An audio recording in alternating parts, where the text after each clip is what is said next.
Bom, pessoal, boa tarde. Eu tô gravando agora com a minha imagem aqui, porque realmente desde hoje de manhã já são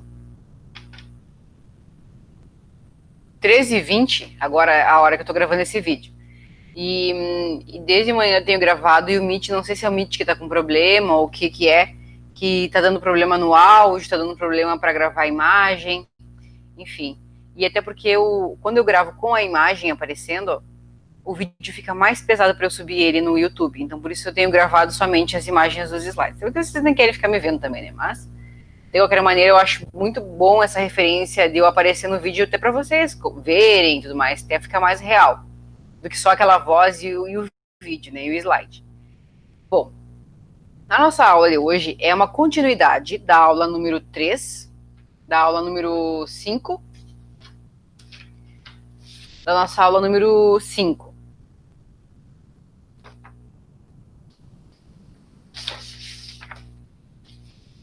Que trata, né, da estrutura do artigo científico, referencial teórico, organização e execução do referencial, plataformas e bases de dados e plágio. Então a gente já tem ali no Moodle, já está a aula de como organizar e elaborar um referencial teórico, e também já está a aula sobre plágio. Na verdade não é bem uma aula, mas é um videozinho curto, assim, com orientações com relação ao que é plágio, tipos de plágio. Eu achei super interessante, assim, casos clássicos de plágio que nós temos dentro da cultura acadêmica. Então, achei bastante interessante nós observarmos. Agora, nós vamos falar sobre plataforma de busca e base de dados. Por quê? Porque a plataforma de busca e as bases de dados são a referência que nós temos para fazer a busca dos nossos artigos científicos. Lembram lá que eu comentei na aula do referencial teórico que é necessário que os artigos científicos eles tenham menos de 5 anos, eles tenham até, ou no máximo 5 anos. Então, para isso eu preciso buscar fontes adequadas que me possibilite encontrar diversos tipos, diversas temáticas de artigos científicos atuais, relevantes e com credibilidade. Que tenham passado por uma avaliação por pares, científica, com critérios estabelecidos, né, exigidos pela academia. Então, hoje nós vamos conversar um pouco sobre isso. Distinguir o que é uma plataforma de busca e o que é uma base de dados. Vamos lá, então. Começando pelo assunto, né, de pesquisa e inovação. Bases de dados permitem download de teses e dissertações e acesso a revistas de alto impacto. Eu comentei, né, de ter credibilidade.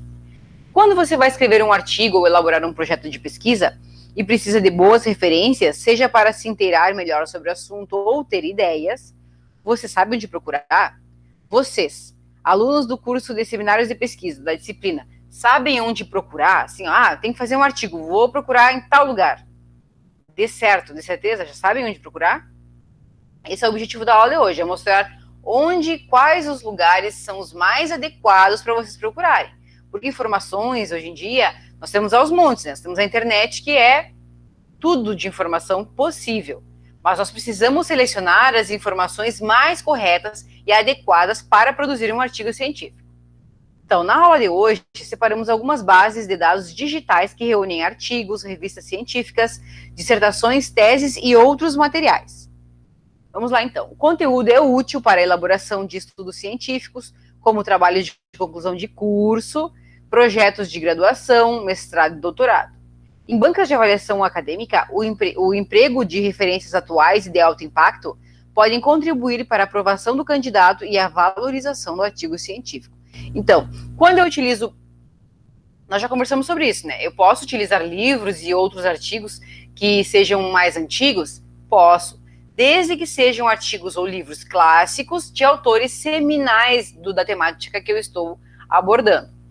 Com relação aos artigos, para que eu qualifique mais o meu artigo, para que ele fique mais robusto, mais interessante de ser lido, eu preciso ter referências atualizadas. E essa atualização, ela compreende o período dos últimos 5 anos, tá? Para quem já é aluno ou é professor, as referências dos bancos de dados auxiliam a ter contato com a produção acadêmica de outros pesquisadores e ampliar a base teórica. Então, qual é o momento em que eu preciso buscar bases de dados? O momento em que eu decido fazer um artigo científico. independente do tema. Por quê? Porque para começar a escrever o artigo científico, eu preciso elaborar o meu problema, lá como nós vimos na aula da introdução. Preciso elaborar o meu problema de pesquisa e os meus objetivos, geral e específicos. Para que eu possa elaborar o meu problema de pesquisa, eu preciso ter uma leitura mínima, pelo menos, porque eu preciso ter um conhecimento mínimo, pelo menos, da temática que eu vou abordar. Para saber o que eu preciso perguntar. Será que minha pergunta já não tem uma resposta? Então eu preciso investigar isso através da pesquisa de outros artigos científicos que já existem, que já foram publicados. Mas afinal, qual é a diferença entre plataformas de busca e base de dados? Vamos ver então, pessoal. As bases de dados são repositórios de publicações científicas. Esses repositórios estão vinculados somente a revistas científicas, o que significa dizer que as revistas científicas vinculadas aos repositórios estão, na verdade, indexadas a eles.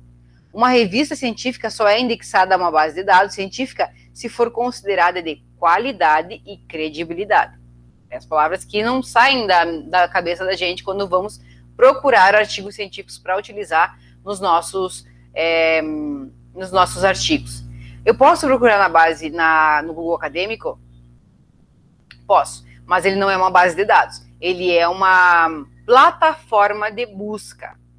Vocês vão encontrar artigos científicos, mas vocês vão encontrar também outros tipos de documentos, como, por exemplo, papers, livros, relatórios de seminários, outros tipos de documento que também estão disponíveis na internet, mas que não passaram por uma avaliação que segue um rigor metodológico aceito, convencionalmente, aceito pela academia, pelos membros da academia científica.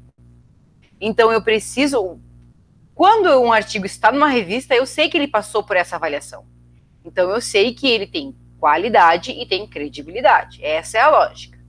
Sendo assim, ao fazermos uma pesquisa em uma base de dados, como PubMed, Medline, Cielo, Bireme ou PsycInfo, podemos ter a certeza, são exemplos de bases de dados, podemos ter a certeza de que estamos localizando artigos científicos, os quais, via de regra, são normalmente revisados por pelo menos 2 pareceristas, revisores. E esse processo agrega qualidade ao material produzido pelos autores que publicam nessas revistas. Tá, pessoal? Já as plataformas de busca, como eu citei, como o Google Acadêmico, é um recurso que não se trata de um repositório, não é uma base de dados, e sim uma ferramenta de busca, uma plataforma de busca. Sendo assim, por mais que essa ferramenta venha sendo aprimorada ao longo dos anos, porque ela está realmente cada vez melhor, está muito boa de utilizar. Ainda é possível que você, ao fazer uma busca ali, no Google Acadêmico, encontre um material que não se trate de uma publicação no formato de um artigo científico, ou ainda um artigo científico que não tenha sido publicado em uma revista científica, não obtendo reconhecimento pela comunidade acadêmica. Então, por isso é que é muito importante nós utilizarmos as bases de dados e não plataformas de busca. Porque aí nós vamos ter um nível de assertividade, de qualidade e credibilidade dos artigos, ou seja, da minha fonte, do que eu vou escrever no meu artigo científico, na minha monografia, no meu projeto de conclusão de curso, de TC, mas muito melhor essa é a palavra. Resumindo, então, o que nós estamos querendo dizer é o seguinte: as bases de dados foram criadas com o propósito de disponibilizar em um único site centenas de revistas científicas. Então, dentro das bases, eu não encontro só artigos, eu encontro conjuntos de artigos, porque eu encontro diversas revistas que possuem milhares e milhares e milhares de artigos já publicados, evitando o desperdício de tempo por parte do pesquisador, porque normalmente a revista ela tem um escopo, ela tem um tema específico. Então, se eu preciso procurar um artigo sobre estratégia, eu vou direto nas revistas que eu sei que são de estratégia, que vão tratar de ciências sociais aplicadas, de administração, consequentemente, ou provavelmente estratégia, tá? Não vou procurar em revista de educação, não vou procurar em revista de química, vou procurar em revista de administração. Então, eu já foco o meu objetivo para esse tipo de base de revistas. De maneira simplificada, podemos dizer que as bases de dados são um local onde encontramos centenas de revistas científicas e os seus respectivos artigos, sem a necessidade de ficarmos navegando por diversos sites. É importante lembrar que todas as publicações disponíveis em bases de dados estão respaldadas por qualidade e originalidade, devido aos criteriosos processos de seleção. Eu já tinha comentado com vocês. Então, pessoal, aqui nós temos alguns exemplos de bases de dados brasileiras e internacionais, nacionais e internacionais, que podem servir como referência para vocês procurarem artigos científicos para compor os trabalhos, os artigos científicos de vocês. A primeira delas é a Biblioteca Digital de Teses e Dissertações, que é a BDTI. Ela é mantida pelo Instituto Brasileiro de Informação em Ciência e Tecnologia. A Biblioteca Digital reúne em um só portal de busca teses e dissertações defendidas em todo o país e por brasileiros no exterior. No site, há métrica que indica o número de visualizações de cada trabalho, fazendo um ranking útil para identificar quais trabalhos estão sendo mais utilizados como referência. Essa, então, é a interface do site. Quando vocês precisarem entrar, vocês vão digitar o tema. Vocês podem fazer de várias formas. Vocês podem digitar o tema, podem digitar o nome da dissertação, monografia, da dissertação ou tese, podem digitar o nome do autor, enfim, vocês podem fazer de diferentes maneiras, tá? E aí aqui vocês podem escolher o campo, não posso clicar porque não vai abrir, tá? É só uma fotografia. Mas vocês clicam o campo aqui se é educação, se é ciências sociais aplicadas, se é ciências humanas, pela área, tá? E fazem a busca, certo? Essa é a interface, então, ela é muito intuitiva, muito fácil, e aí vocês podem ter acesso aos documentos que são abertos. Depois nós temos o Cielo. O que é o Cielo? É o Scientific Electronic Library Online, Biblioteca Científica Eletrônica Online, que é uma base de dados voltada para a publicação de artigos científicos, principalmente desenvolvida em países da América Latina e do Caribe. Um dos pontos de destaque do Cielo é o desenvolvimento de métricas sobre o impacto dos artigos publicados de acordo com o alcance que eles têm. Então, aqui, pessoal, também é fácil de utilizar, só que normalmente, por exemplo, existem artigos no Cielo em português, existem artigos em inglês, existem artigos em espanhol. Então, quando vocês vão fazer a busca, o ideal é vocês digitarem, se querem fazer em português, digitem as palavras de busca em português. Se querem artigos em inglês, vão ter que digitar em inglês. Ele não faz ele não traz tudo que tem, tá? Ele vai trazer, se você digitar em inglês, ele vai trazer o que tem em inglês, em espanhol, o que tem em espanhol, tá? E em português é a mesma coisa. Não tem muitas coisas em português, mas tem alguma coisa, né, dependendo da temática. O que nós temos mais é em inglês e espanhol mesmo, tá? É o que se publica, né, a língua que se publica, mesmo autores brasileiros vão acabar publicando em inglês também, porque ele precisa, hoje em dia, a visibilidade, o artigo precisa ter visibilidade, ele só vai ter visibilidade na língua que é reconhecida internacionalmente, que é o inglês, né, que é difundida internacionalmente. Depois nós temos o Microsoft Academic Search, e o HiBeam. Desenvolvido em inglês, o Academic Search oferece acesso a mais de 38 milhões de publicações acadêmicas em todas as línguas. Traz ainda imagens, gráficos e outros recursos. Já o HiBeam disponibiliza artigos, mas o diferencial é permitir ao usuário fazer buscas de acordo com o seu perfil, variando entre estudante, professor e buscas generalizadas. Essa funcionalidade ajuda a obter artigos mais precisos com o que se procura. Que vai, normalmente, aqui, como ele tem o algoritmo, né, todos esses softwares de sites, eles têm algoritmos específicos. Então, quando eu faço lá meu cadastro para acessar, eu acabo sempre buscando temas parecidos ou temas muito específicos, ele acaba registrando aquilo ali como sempre, como sendo temas que eu sempre vou buscar. Então, faz associações muito mais que facilitam a minha busca do que propriamente se eu for entrar no Google acadêmico e digitar sempre uma coisa diferente. Então, normalmente, o pesquisador, ele já possui preferências de temas específicos e ele sempre vai buscar, normalmente, coisas semelhantes ao tema, sempre num globo, né, da temática.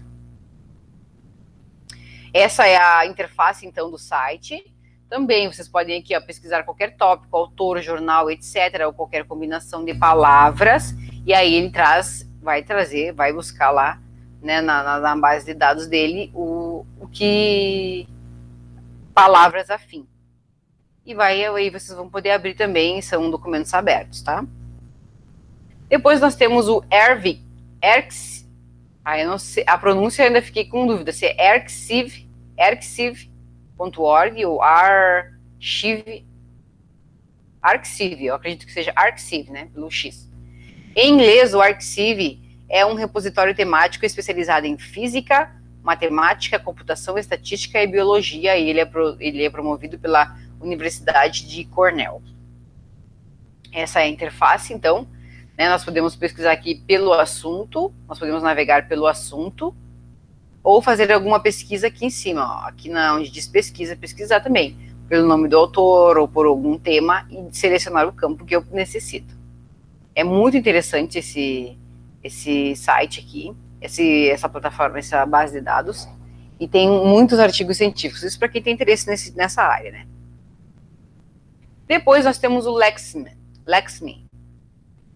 ou LexML, que é a Rede de Informação Legislativa e Jurídica. É uma base de dados totalmente focada na área do direito.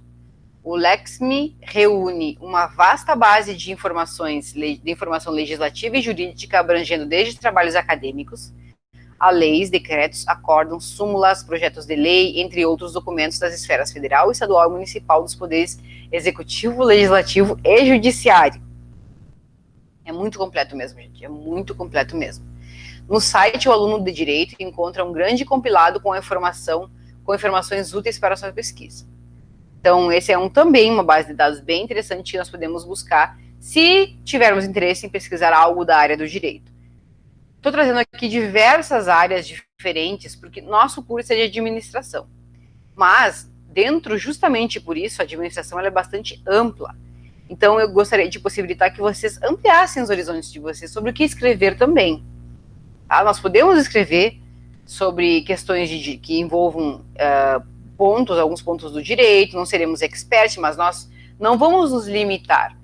O conhecimento ele é adquirido assim, nós podemos pegar um livro, pegar um artigo, ler, compreender, ter uma compreensão acerca de um tema, podemos escrever a respeito disso com a nossa visão. Depois nós temos também a Biblioteca Digital da Câmara dos Deputados, que é o site, tem um acervo vasto em que, além de trabalhos acadêmicos e de pesquisa realizados pelos servidores, disponibiliza livros e revistas editados pela Câmara, obras raras, publicações em áudio, documentos e publicações do acervo relacionados à atividade legislativa, certo? Também é uma é uma base de dados, e aqui eu tenho a interface, tá, onde vocês podem digitar qualquer tema, ou autor, ou matemática, ou fazer uma pesquisa avançada, já estipulando datas, que é interessante para nós, né, que precisamos de coisas super atuais. Eu tenho também, que eu achei muito interessante, que é a ARCA, que é o repositório institucional da Fiocruz. Ele foi criado pela Fundação Oswaldo Cruz, né, a Fiocruz. O banco de dados é um repositório institucional desenvolvido para disseminar e preservar a produção intelectual produzida pela instituição. A ARCA ela reúne e dá visibilidade a toda a produção científica desenvolvida pela pesquisa pública em saúde do país. Então, quando formos pesquisar em questão de saúde pública, nós temos o PubMed, nós temos a ARCA, nós temos tem um outro também aqui que é com relação à área da saúde, que é esse aqui, a Biblioteca Virtual em Saúde também. Só que a Biblioteca Virtual em Saúde não possui os documentos abertos. Alguns sim, outros não. Então, fica um pouco mais difícil de ter acesso aos documentos, tá? Da ARCA, sim, como ele é federal, ele tem os documentos são abertos ao público. Vocês podem ter acesso aos documentos. Nesse aqui que eu comentei, então, que é a Biblioteca Virtual em Saúde, que é considerado referência para a área da saúde. A biblioteca concentra fontes de informação em saúde voltadas para a pesquisa e projetos científicos. O repositório possui foco em ciências da saúde, que é o Medline, Lilacs e Cochrane. Medicina por evidência e outras áreas específicas de saúde. Tá. Aí vocês vão perguntar assim, professora, mas como é que eu faço, se está fechado o artigo, como é que eu vou fazer para acessar então? Então nem vou abrir essa base de dados? Não, pessoal, calma. O que vocês podem fazer? Ali, quando aparece também essa interface, tá, da entrada do site, vocês vão navegando até encontrar como fazer a procura do repositório. Mas vocês podem fazer o seguinte: vocês precisam aprender a se comunicar com os autores. Vocês podem ver ali, encontrei um artigo que cabe assim, que é muito apropriado com a minha pesquisa, que eu preciso desse artigo, mas eu não vou ter acesso porque ele está no BVS, que é a Biblioteca Virtual em Saúde. Aí eu vou entrar lá, vou obter as informações e vou pegar o e-mail, vou procurar o e-mail da pessoa, do autor, e vou entrar em contato com ele. O e-mail ou o contato, encontrar alguma forma de achar o contato Normalmente tem e-mail ou tem alguma forma de contato com o autor. E aí vocês mandam um e-mail para esse autor e solicitam uma cópia, justificando, né, que estão escrevendo um artigo sobre tal e tal assunto, que o artigo, que a dissertação ou tese ou o artigo pode contribuir, que vocês gostariam de ler, que vocês gostariam de citá-lo também. E o autor não vai ter problema nenhum em mandar para vocês o artigo ou o documento que for. Certo, pessoal? Quando nós não temos acesso, nós utilizamos outros tipos de recurso, que é esse, como por exemplo, né, o mais velho, impedir a pessoa e a pessoa manda para vocês utilizar, pedir para o autor. Bom, também nós vamos comentar sobre o portal da CAPES. Né? Se o portal da CAPES, ela é uma base de dados, ela é uma plataforma de busca, afinal, o que é a plataforma CAPES? Sim, ela é uma base de dados, mas em um nível acima. O portal da CAPES é o que chamamos de metabuscador e surgiu com o intuito de disponibilizar em um único site, no mesmo buscador, várias bases de dados. No portal da CAPES, você estará pesquisando em 10 diferentes bases de dados, ou seja, se a cada base de dados disponibiliza 1 milhão de artigos, multiplique isso por 10 e terás uma dimensão do seu universo de pesquisa. Então, a CAPES hoje no Brasil é a mais completa que existe, tá? Outro portal que faz serviço semelhante ao portal da CAPES é a base de dados Scopus e Web of Science. Vamos lá, então. Aqui, esse é a interface do Periódicos CAPES, tá? Onde a gente pode entrar ali. E aí, ao entrar, para nós que somos alunos da Unipampa, nós podemos utilizar o nosso login e senha, a nossa matrícula e senha, para acessar os conteúdos privados, tá? Os conteúdos que seriam pagos, porque tem conteúdo livre, aberto, e tem conteúdo pago. Normalmente o conteúdo livre ou aberto, ele é muito inferior, ele é muita pouca quantidade, então às vezes não dá nem para escrever um artigo com o conteúdo que tenha, talvez até nem encontre. Então eu preciso do conteúdo pago. A universidade tem convênio, paga, né, uma inscrição para isso, para os alunos acessarem, para os professores também. Então, vocês podem acessar como vocês queiram. Também aqui a interface, né, de busca, vocês podem buscar aqui pelo assunto, podem buscar algum periódico específico, uma revista específica, ou um livro, ou por base. Quero buscar direto na base, eu já digito ali a base. Certo? Aqui é a forma como vocês fazem para acessar pelo CAF, tá? Que é Comunidade Acadêmica Confederada. O que é o CAF? O acesso CAF permite que vocês acessem os documentos, os artigos que são fechados, que são privados. Aí vocês clicam aqui em acesso CAF, vai abrir esta abinha, Comunidade Acadêmica Confederada, e aí vocês vão selecionar a Unipampa. Tá? Vocês vão selecionar a Unipampa, vão clicar em enviar. No que vocês clicarem em enviar, vai abrir uma aba lá no site da Unipampa e vocês vão fazer o login e senha, vão inserir login e senha para entrar com o login de vocês no CAF. Aí vai liberar tudo que vocês podem, vai liberar tudo. Vocês vão poder procurar aqui, ó, Web of Science, Scopus, que é o que eu normalmente pesquiso, porque são fontes que têm muitos artigos e artigos atualizados. E são artigos muito bons e que podem ser utilizados como referência, então são confiáveis. Então eu utilizo sempre a Web of Science e Scopus nas minhas consultas, tá? Eu sempre busco pela base, mas vocês podem buscar aí, vai depender de como vocês queiram acessar. Se querem por assunto, se querem por periódico, se querem um livro específico, tá? Mas é muito fácil, tá, pessoal? Acessar pelo CAF. Aí, depois que eu pesquisei, inseri os meus dados lá, vai aparecer para mim a quantidade de artigos que tem do meu tema, aqui o número de artigos, e vai aparecer a lista de artigos aqui. vocês podem clicar e vai abrir o artigo porque vocês estão acessando pelo modo pago, tá? Da Universidade Federal do Pampa. Mesma coisa aqui a questão do Scopus, 21 resultados, 21 documentos, né, foram encontrados. Dentro desses 21 documentos, eu também posso encontrar outros tipos de documentos. Por isso, normalmente aqui, do lado, tem esse filtro. E aí eu posso escolher o ano, o tipo de acesso, se é aberto ou não, se é um tipo de documento, artigo, livro, paper, enfim, outros. Posso selecionar e posso fazer o filtro a partir desses itens que tem aqui do lado.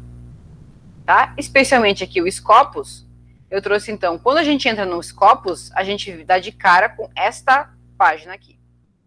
Aí a gente digita o conteúdo que a gente quer buscar, sempre em inglês, tá, pessoal? Na maioria das vezes, a maioria dos artigos é em inglês, que são aqui, então eu uso o Google Tradutor mesmo, não tem problema.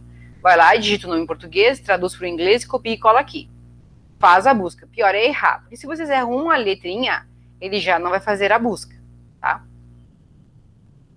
Quando eu quero, também, uma coisa bem interessante, né? Quando eu quero utilizar uma palavra composta, ou uma palavra, um termo que é composto de duas palavras, como, por exemplo, desenvolvimento regional. Eu não vou colocar desenvolvimento e regional, não. Eu vou, como ela significa uma coisa só, desenvolvimento regional em duas palavras, eu vou colocar entre aspas. Ó, entre aspas. E aí ele vai entender que você quer buscar desenvolvimento regional. E não só desenvolvimento e só regional, tá? E aí, quando eu fiz a busca de universidade e desenvolvimento regional, eu tive um resultado de 1.317 documentos. A mesma questão para o Web of Science. Essa é a interface do Web of Science, quando vocês abrem, vocês vão digitar aqui o termo de vocês, sempre em inglês, digitei o mesmo documento, mesma palavra, tá? Universidade e desenvolvimento regional, também entre aspas, funciona a mesma lógica, tá? Para quando for duas palavras. E aí eu obtive, com essa busca, 697 documentos. Certo, pessoal? Basicamente é isso, nossas plataformas de buscas e bases de dados, espero que tenha ficado claro. Qualquer dúvida, vocês podem mandar e-mail, vocês podem perguntar ali pelo chat mesmo do Moodle, e eu estou à disposição de vocês até a nossa próxima aula, certo? Muito obrigada, então, por hoje.